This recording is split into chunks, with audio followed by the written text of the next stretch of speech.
चलिए, तो आज की क्लास स्टार्ट करें। अभी भी एक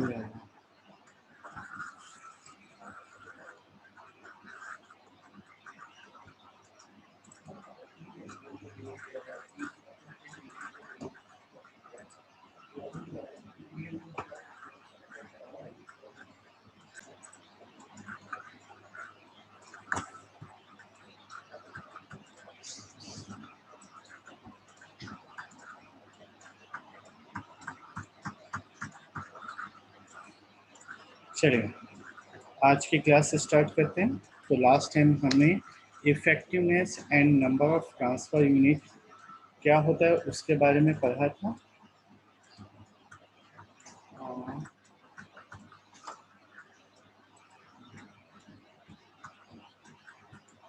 ठीक है, क्या होता है उसके बारे में पढ़ा था। तो इफेक्टिवनेस क्या था? Actual heat transfer from maximum possible heat transfer, ये आपको याद रखना है। और इसके बाद हमने इफेक्टिवनेस का कुछ बेसिक डेरिवेशन निकाला था। डेरिवेशन क्या था? तो एप्सिलॉन इज इक्वल टू दो तरीके से था, एक हॉट के लिए था और दूसरा जो था वो कोल्ड के लिए था। तो हॉट के लिए क्या था? C H into T C I minus T H naught upon C minimum T H I minus T C I. मतलब क्या हुआ?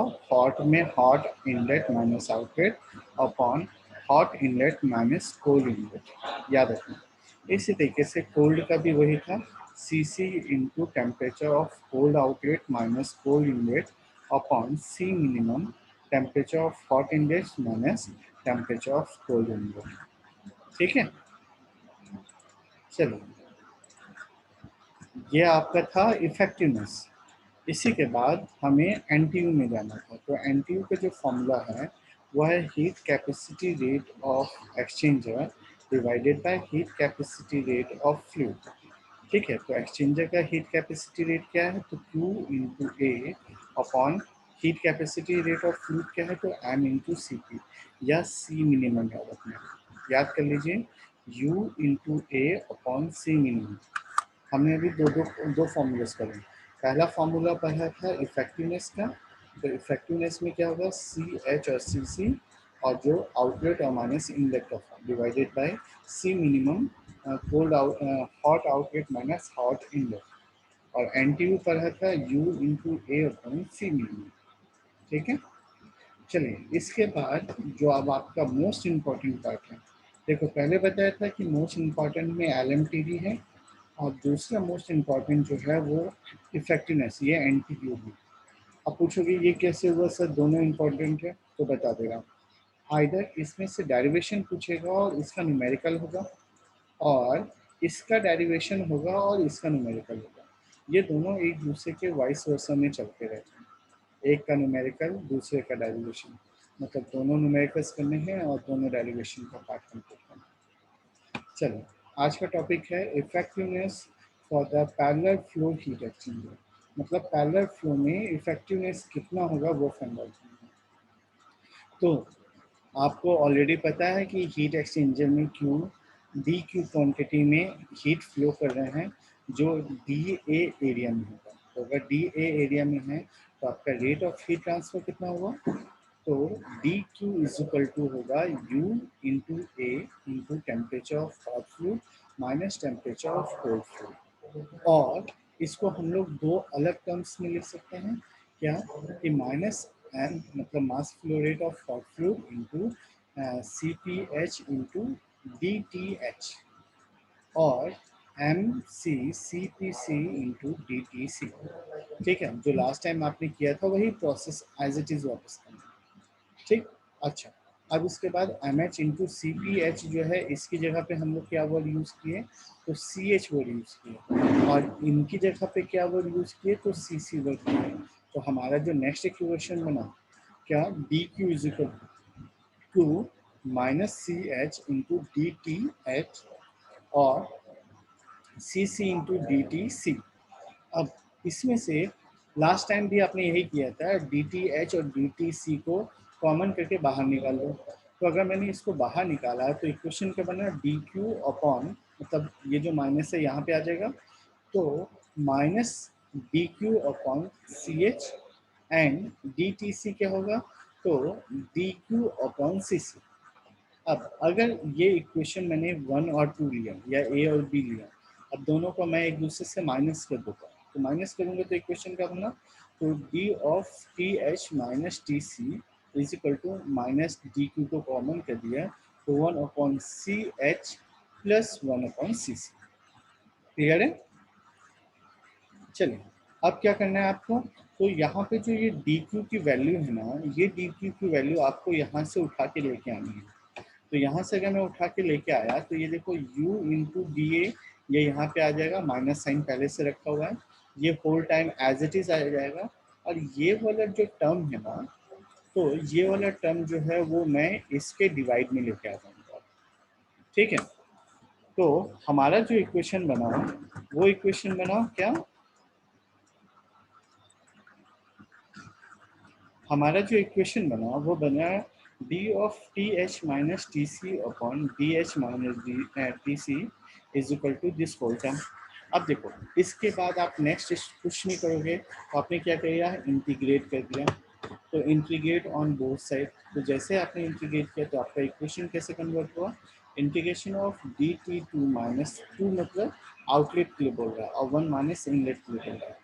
तो डी टी एच मतलब H two minus C two upon H one minus C is equal to minus U into A into 1/सी H plus 1/सी सी।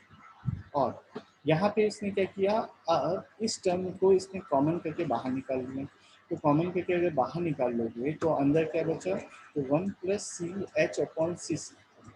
ठीक है, अब ध्यान देने वाली बात याद रखना।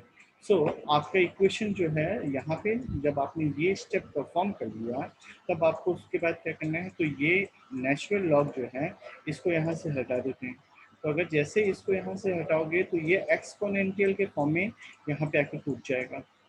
मतलब हमारा नया इक्वेशन क्या बना, temperature of hot outlet minus temperature of cold outlet divided by temperature of hot inlet minus temperature of hot cold inlet is equal to exponential of minus U into A upon C H into 1+सी H upon C C. यहाँ तक में कोई doubt है, query है? चलिए, अब क्या करना है, तो इसी इक्वेशन में सबसे पहले जो हमने अभी तक इफेक्टिवनेस पढ़ा था, जो मैंने अभी रिपीट किया आपका, क्या, हॉट के लिए और कोल्ड के लिए, वो चीज़ अब हम लोग को यहाँ इंट्रोड्यूस करना है।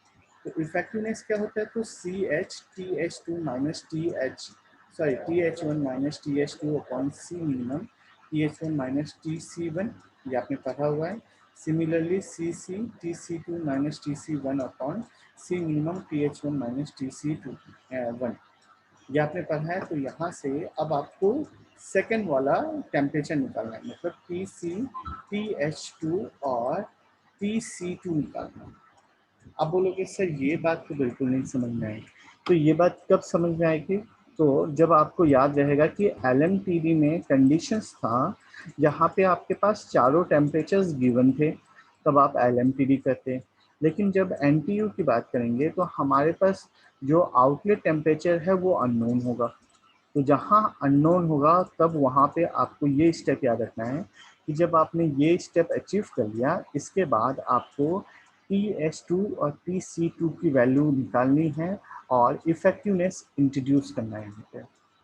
ठीक है, तो आपने क्या किया, टी एच टू की वैल्यू निकाली। अब टी एच टू की वैल्यू क्या होगी, टी एच टू की वैल्यू क्या होगी, तो ये इफेक्टिवनेस इसके साथ मल्टीप्लाई हो जाएगा और ये वाला टर्म जो है इसके साथ डिवाइड हो जाएगा और ये प्लस वाला टर्म जो है वो माइनस में आ जाएगा। बस यही काम करना है, मैथमेटिकल कैलकुलेशन है जो आप इजी कर सकते हैं। तो इसके बेसिस पे आपका टी एच टू और टी सी टू निकाल लेना है। अब ये जो टी एच टू है और टी सी टू है, ये दोनों को अब मैं यहाँ पे रखने वाला हूँ, इस जगह पे और इस जगह पे, बराबर है। चलिए, अगर यहाँ पे रखेंगे तो आप देखो जो कॉमन टर्म्स है वो इजीली बाहर भी आ जाएंगे, मतलब epsilon C minimum T H one minus T C one, ये कॉमन टर्म्स हैं तो ये बाहर भी निकल जाएंगे। तो आपका जो इक्वेशन बनेगा वो बनेगा 1/THI माइनस TCI। ये कहाँ से आया? तो ये देखो, ये वाला जो टर्म था ना, सिंप्लीफाई करने के लिए पहले मैंने इसको बाहर निकाल लिया। चलिए, बाहर निकाल लिया तो अंदर क्या बचा? तो THI minus TCI minus C epsilon THI minus TCI into 1/CH plus 1/CC। ये वाला टर्म एज इट इज रह गया, इससे हमें कोई लेना देना। अब ये जो टर्म है, इस पूरे टर्म को मैं यहाँ पे और यहाँ पे मतलब डिवाइड कर देता हूँ। तो अगर मैं डिवाइड करने जाऊँगा तो आप ऑब्जर्व करेंगे कि दोनों सेम टर्म है, इसलिए ये कैंसिल हो गया। और ये यहाँ पे भी इंट्रोड्यूस होगा तो ये दोनों भी एक दूसरे से कैंसिल होगा। तो यहाँ क्या बचा? यहाँ बचा 1 minus C epsilon into C minimum of this whole term is equal to, ये आ गया टर्म। यहाँ तक कोई डाउट? ठीक, चलिए, अगर यहाँ तक क्लियर है तो इसके बेसिस पे अब आप अपने एप्सिलॉन को अलग कर लीजिए। तो एप्सिलॉन को अलग करने के लिए क्या करना पड़ेगा? पहले इसको उठा के आप इस तरफ पटक दीजिए और ये वाले टर्म को इस तरफ ले आएंगे। तो अगर ये टर्म आ गया तो ये आया 1 माइनस मतलब exponential of this whole term. अब एप्सिलॉन निकालना है, इसलिए सी मिनिमम वाला पार्ट नीचे आएगा। यहाँ तक क्लियर है? चलिए, अब इसके बाद कुछ मतलब कंक्लूजन के पार्ट है। अभी हम लोग डेरिवेशन का लास्ट पॉइंट नहीं है ना, ये भी कुछ कंक्लूजन का पार्ट दे रहा है कि इफ सी सी मतलब M C into C P C is greater than C H, मतलब heat capacity of cold fluid is greater than that of hot fluid, तो सी मिनिमम जो है वो सी सी के इक्वल हो जाएगा और सी मैक्सिमम जो है वो सी एच के इक्वल हो जाएगा। तो आपका जो ये पूरा इक्वेशन है ये कैसे चेंज हो जाएगा? तो ये देखो, 1 minus exponential of U into A upon C H, मतलब सी मैक्स को डिनोट कर रहा था, इसलिए C max into 1 plus C max upon C minimum divided by 1 plus, ये देखो बात समझ में आ गई? मतलब आपका जो पूरा इक्वेशन है वो मैक्स और मिनिमम में कन्वर्ट हो जाएगा। इसी तरीके से अगर दूसरा कंडीशन होगा कि अगर सी एच ग्रेटर देन होगा सी सी के, तो सी मिनिमम जो हो जाएगा वो सी एच हो जाएगा, sorry C H less than होगा सी सी के, तो सी मिनिमम जो है वो सी एच के इक्वल हो जाएगा और सी मैक्सिमम जो है वो सी सी के होगा। तो आपका इक्वेशन जो है अगेन ऐसा चेंज हो जाएगा। मतलब ये कि भाई आपके इक्वेशंस जो हैं वो एज पर योर कन्वीनियंसी पे ही डिपेंड करते हैं। मतलब आपका m इंटू सी पी की वैल्यू हॉट के लिए और कोल्ड के लिए पहले निकालो और आइडेंटिफाई करो कि किसकी वैल्यू मैक्सिमम है। तो जिसकी वैल्यू मैक्सिमम होगी उसके अकॉर्डिंग आपके ये दो केसेस अराइव होंगे। चलिए, यहाँ तक कोई ऐसा डाउट है जो आपको नहीं समझ में आया हो, आप लोग को रिपीट करना है? ठीक, अब नेक्स्ट चलते हैं। तो by rearranging equation 34 and 35 we get a common equation.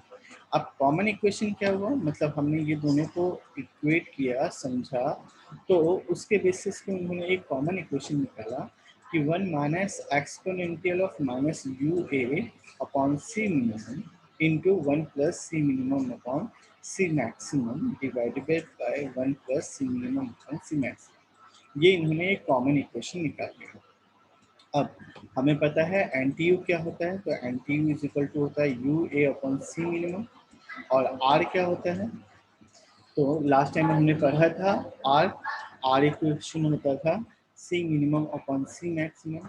तो अब मैं ये आर और ये एन टी यू को यहाँ पे इंट्रोड्यूस कर दूंगा। तो मेरा जो इक्वेशन बनेगा वो होगा epsilon is equal to 1 minus exponential of minus, अब देखो U A upon C minimum जो है वो एन टी यू ने ले लिया, तो ये एन टी यू आ गया upon 1 plus C minimum upon C maximum, तो मिनिमम अपॉन मैक्सिमम जो है वो आर को डिनोट कर रहा है। तो मेरा जो इक्वेशन कन्वर्ट हुआ वो हुआ epsilon is equal to 1 minus exponential of minus N T U 1 plus R upon 1 plus R. ये आपका एप्स मतलब इफेक्टिवनेस एनटीयू मेथड खत्म हुआ पैरेलल फ्लो।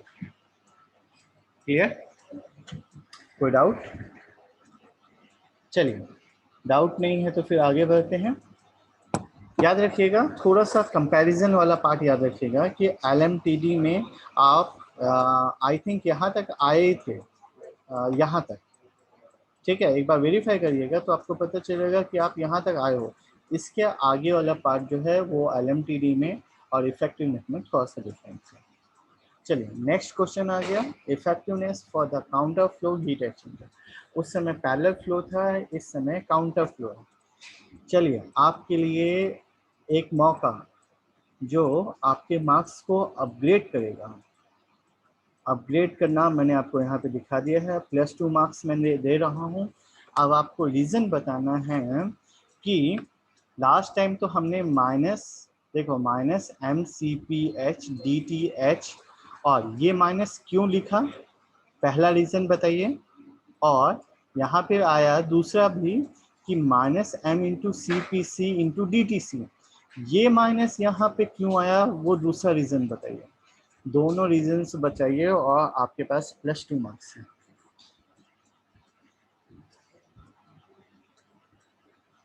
भाई कोई लेक्चर में है?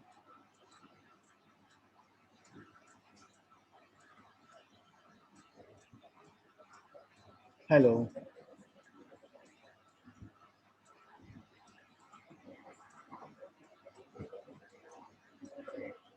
किसका स्पेसिफिक हीट घट रहा है, 1 का कि 2 का?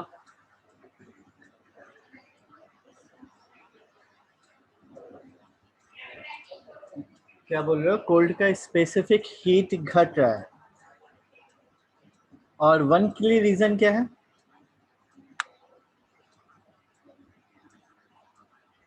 अच्छा, चलिए बहुत अफसोस के साथ कहना पड़ रहा है आपका जवाब गलत है। और कोई, और कोई ट्राई करना चाहता है? टेम्परेचर किस में, 1 में कि 2 में? पहले 1 का रीजन बताइए कि 1 में निगेटिव साइन क्यों लगा।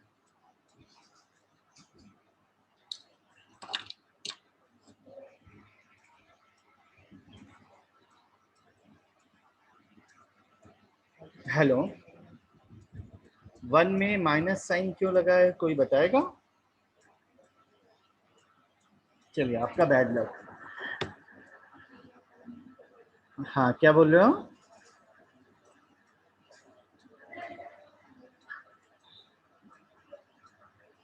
काउंटर फ्लो है इसलिए माइनस लगा। तब तो मैं आपको पुरानी स्लाइड याद दिला दूं तो वहां पे तो पैरेलल फ्लो था, तो पैरेलल फ्लो में भी माइनस हमने लगाया था। ये देखो, एक मिनट, आप जब मतलब पैरेलल फ्लो में आता है, ये देखो ये है ना, effectiveness for the parallel flow, तो यहाँ पे भी तो माइनस साइन लगा हुआ था।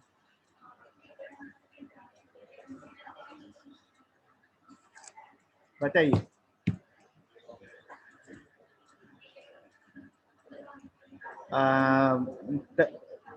पहला, पहले के पहला मतलब तुम्हारा आंसर सही मैं बोल रहा हूँ, लेकिन पहले पहले का कंक्लूजन दो कि माइनस साइन क्यों लगा।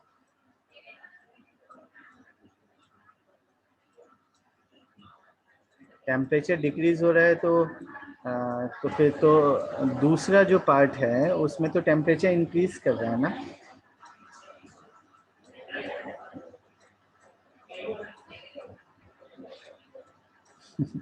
देखो भाई, एज एन फैकल्टी मेरा हक है, मेरी बात सुन लो, एज एन फैकल्टी मेरा हक है कि मैं आपको बहुत सारा कंफ्यूजन दूं, मतलब आप जस्ट पास में आ जाओ उसके बाद भी मैं आपको डाइवर्ट कर दूं। तो मेरी बातों पे ध्यान मत देना और जो बोलना चाहते हो सटीक तरीके से बोलो।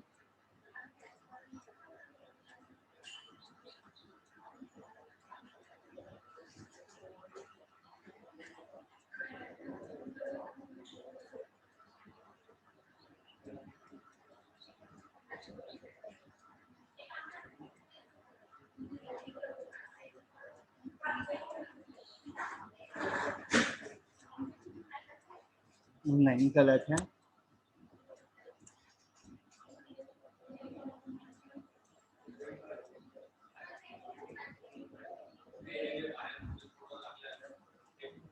नहीं, गलत है।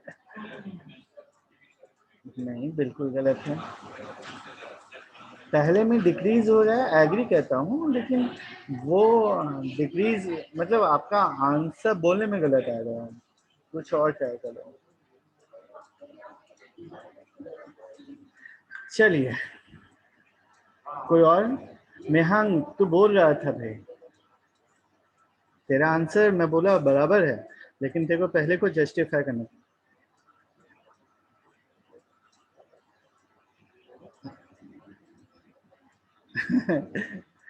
चलो ठीक है, तो आपका मैं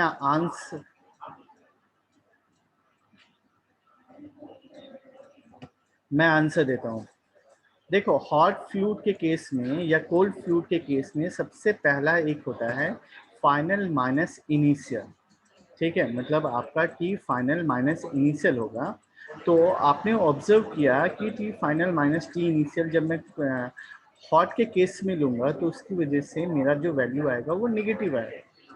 तो उस निगेटिव को निगलेक्ट करने के लिए, मतलब नलीफाई बोल सकते हो, या इक्वेशन को बैलेंस करने के लिए मैंने एक पहले से निगेटिव लगा दिया। तो ये निगेटिव लगाने से क्या हो गया, इक्वेशन चेंज होके हो गया T initial minus T final. ये केस हुआ हॉट के लिए, बराबर है। इतना समझ में आया कि हॉट के केस में सर जो हीट फ्लो हो रहा है वो हीट फ्लो निगेटिव साइन में हो रहा है, तो एक्चुअली निगेटिव तो हो नहीं रहा है। तो उस चीज को हम लोग को बैलेंस करने के लिए निगेटिव साइन इंट्रोड्यूस कर दिया गया है। चलिए अब कोल्ड फ्लूइड की बात करते हैं। तो जब मैंने हीट एक्सचेंजर बनाया और उसको काउंटर फ्लो लगाया, तो हॉट फ्लूइड के अपोजिट डायरेक्शन में कोल्ड फ्लूइड बह रहा है। इस वजह से मुझे यहाँ पे निगेटिव साइन रखना पड़ा, क्योंकि बाकी सारा पार्ट तो सेम है, क्योंकि T final minus T initial वो तो अपने आप को इक्वेशन को तो जस्टिफाई कर ही रहा है ना। ठीक है, आपको यहाँ पे आंसर ये देना है कि हॉट फ्लूइड के अपोजिट में कोल्ड फ्लूइड बह रहा है, इस वजह से वहां पे निगेटिव साइन इंट्रोड्यूस हुआ। दोनों क्लियर हो गए? दोनों क्लियर हो गए? चलिए आगे बढ़ते हैं। तो आपका जो इक्वेशन बना वो बना minus C H into D T H is equal to minus C C into D T C. मतलब यहाँ पे आपको पॉइंट याद रखना है कि जब पैरेलल फ्लो में जाओगे तो एक प्लस एक माइनस होगा, लेकिन काउंटर में जाओगे तो दोनों ही माइनस होंगे। तो अब देखिए दोनों माइनस हुए, दोनों के बेसिस पे आपने मतलब D Q upon C H के फॉर्म में लिया, उसको डिफ्रेंशिएट किया। डिफ्रेंशिएट करने के बाद आपका जो वहाँ पे वैल्यू शायद प्लस में चल रही थी, अब देखो वो वैल्यू माइनस में आ गई। माइनस में आने के बाद आपको ये वाला जो स्टेप था एज इट इज मेंटेन करना है, मतलब डी क्यू की जगह पे ये आप ये इक्वेशन उठा के ले आओगे। अगेन आपका जो पहला पार्ट है वो T H one minus T C two के फॉर्म में इक्वेशन में मतलब कन्वर्ट हो जाएगा। कन्वर्ट होने के बाद यहाँ तक का आपका step as it is maintain रहेगा जैसे आपका पहले किया था। ठीक है, अब यहाँ आने के बाद वापस आपको एप्सिलॉन इंट्रोड्यूस करना है, इसकी वजह से टी एच टू और टी सी टू को यहाँ पे लेके आना है। चलिए अब T H two upon T C two को जब यहाँ से उठा के लाओगे तो अब देखो ये वैल्यूज जो है पहले जो थी ये दोनों सामने थी, इस बार जो है ये एक दोनों के ऊपर नीचे चल रही हैं। ठीक है, चलिए तो टी एच टू वाले टर्म को मैं यहाँ पे पुट कर देता हूँ और टी सी टू वाला जो है वो मैं यहाँ पे उठा के ले आता हूँ, तो ये वैल्यूज होंगी। तो इन वैल्यूज को रखने के बाद जो आपका इक्वेशन बनेगा, मतलब इन्होंने नेक्स्ट शॉर्टकट स्टेप यूज कर लिया कि T H one minus T C one दोनों में कॉमन था इसलिए वो बाहर निकाल लिया, तो अंदर बचा one minus epsilon C minimum upon C H और one minus epsilon C minimum upon C C. अब देखो ये दोनों एक दूसरे को कैंसिल कर रहे हैं इसलिए ये वाला पार्ट हट गया और ये एज इट इज फ्लो हो रहा है इसलिए चलने दो। तो आपका जो इक्वेशन बना वो बना one minus epsilon this whole term divided by ये होल टर्म। अब फिर से आपके पास केस आ गया, एज्यूम करिए कि अगर C C is less than C H, मतलब सी मिनिमम जो होगा वो सी सी होगा और सी एच जो है वो सी मैक्सिमम हो जाएगा। तो आपका जो इक्वेशन कन्वर्ट होगा वो होगा 1 minus epsilon into C minimum upon C maximum upon 1 minus epsilon C minimum upon C maximum. अब देखो मिनिमम अपॉन मैक्सिमम और मिनिमम अपॉन मिनिमम ये केस आया, और इसकी वजह से आपका जो है ये देखो ये 1/1 हो गया अल्टीमेटली। ये इक्वेशन कन्वर्ट हुआ इस तरीके से, क्या एक मिनट ना बता रहा हूँ। एक्चुअली ये कन्वर्ट हुआ 1 माइनस एप्सिलॉन से, और ये 1 माइनस एप्सिलॉन जो है वो इस तरफ आ गया, मतलब आपके पास यहाँ पे क्या बचेगा, तो 1 minus epsilon C minimum upon C maximum. ये देखो 1 minus epsilon C minimum upon C maximum. और जो दूसरा टर्म था, तो दूसरा टर्म अगर आपको थोड़ा सा याद हो तो यहाँ देखिए 1 माइनस एप्सिलॉन टर्म है, मतलब अगर मैं इसका एक बार 1 से मल्टीप्लाई करूंगा तो ये whole term as it is आ जाएगा, और दूसरी बार जब मैं मल्टीप्लाई करूंगा तो एक एप्सिलॉन इंट्रोड्यूस हो जाएगा। तो मुझे वही करना है। देखो पहली बार 1 से मल्टीप्लाई किया तो एज इट इज टर्म, और दूसरी बार मल्टीप्लाई किया तो इसके साथ एक एप्सिलॉन इंट्रोड्यूस हो गया। ठीक, अब इन सबको रीअरेंज करना है। क्यों रीअरेंज करना है, तो मेरे को यहाँ पे एप्सिलॉन की वैल्यू निकालनी थी। तो मैंने क्या किया, ये एप्सिलॉन को उठा के यहाँ पटका, और यहाँ पटकने के बाद एप्सिलॉन एप्सिलॉन को कॉमन कर दिया। तो कॉमन करने के बाद जो आपका इक्वेशन बना वो बना, देखो 1 माइनस ये वाला पूरा टर्म, क्योंकि ये तो सिंगल वाला है मतलब इसमें कोई वैल्यू नहीं है, तो ये वाला टर्म ऊपर आ गया। अब देखो ये एप्सिलॉन वाला केस यहाँ पे आ गया, तो यहाँ पे मैंने एप्सिलॉन को कॉमन कर दिया, तो ये बचा सी minimum upon C maximum minus ये टर्म, तो ये वाला पार्ट यहाँ आ गया। यहाँ तक क्लियर है? चलिए, अगर यहाँ तक क्लियर है तो अब इन्होंने क्या किया है, मतलब रीअरेंज किया है। सबसे पहले फर्स्ट वाला टर्म माइनस सेकेंड वाला टर्म ले लिया, और यहाँ पे भी पहले पहले वाला टर्म दिया और दूसरा ये वाला टर्म दिया। ठीक है, सो अब आपका जो इक्वेशन कन्वर्ट हो रहा है, क्या कन्वर्ट होता है, तो epsilon is equal to actually ये स्टेप का ये यूजलेस है ना, हम डायरेक्ट ऊपर से ही देख रहे हैं। 1 minus epsilon minus U A upon okay. इसने क्या किया है ना, ये माइनस टर्म को यहाँ इंट्रोड्यूस करने के लिए इस वाले स्टेप का यूज किया था। चलिए माइनस टर्म इंट्रोड्यूस, हाँ ठीक है, तो ये हो गया 1 माइनस मतलब exponential of this whole term divided by this term. तो आपको पहले से पता है C minimum upon C maximum is equal to R, और U A upon C minimum is equal to N T. तो बस ये दोनों वैल्यूज को अपन यहाँ पे पुट करेंगे, तो हमारा जो इक्वेशन बनेगा वो बनेगा epsilon is equal to 1 minus exponential of N T U 1 plus R upon 1 minus R exponential of N T U 1 minus R. तो आपका पैरेलल फ्लो के लिए ये इक्वेशन था, और सॉरी काउंटर फ्लो के लिए वो था, और पैरेलल फ्लो के लिए था। यह आपको याद करना है। और आज का असाइनमेंट, कल सेकेंड लेक्चर मतलब मेरे लेक्चर आने से पहले आपको पैरेलल काउंटर फ्लो समझना है, सीखना है, और खुद से एक टेस्ट परफॉर्म करनी है। मैं नहीं देखने वाला हूँ ना टेस्ट, वो टेस्ट आपको खुद से लिखना है, मतलब समझो, देखो, सीखो, टेस्ट परफॉर्म करो, और वो आपको असाइनमेंट की तरह कल मेरे लेक्चर से पहले अपडेट कर देना। 2 मार्क्स का टेस्ट होगा। उसके बाद स्पेशल केसेस हैं। तो देखिए सबसे पहला कंडेंसर एंड इवापोरेटर। अगर कंडेंसर और इवापोरेटर की बात करेंगे तो वहाँ पे सी मैक्सिमम जो है वो 0 होगा, मतलब आर की वैल्यू 0 हो जाएगी, मतलब एप्सिलॉन जो है वो 1 minus E raised to exponential raised to power minus N T U form में आ जाएगा, मतलब इसके आगे 1 प्लस आर वाला जो टर्म था वो गायब हो जाएगा। ठीक है, टिपिकली इन रीजनरेटर जो होता है वो C minimum is equal to C maximum होगा, मतलब यहाँ पे आर की वैल्यू जो है वो 1 के इक्वल हो जाएगी। अगर 1 के इक्वल हो गई तो एप्सिलॉन पैरेलल जो है वो 1 प्लस दिस टर्म आ जाएगा, और इन काउंटर फ्लो एप्सिलॉन की वैल्यू जो है वो N T U upon 1 plus N T हो जाएगा। ठीक है, चलिए इसके बाद आता है आपका हीट का, जो नेक्स्ट लेक्चर में पढ़ेंगे। आज के लिए इतना काफ़ी है। अगर कोई भी प्रॉब्लम आए, दिक्कत आए, आप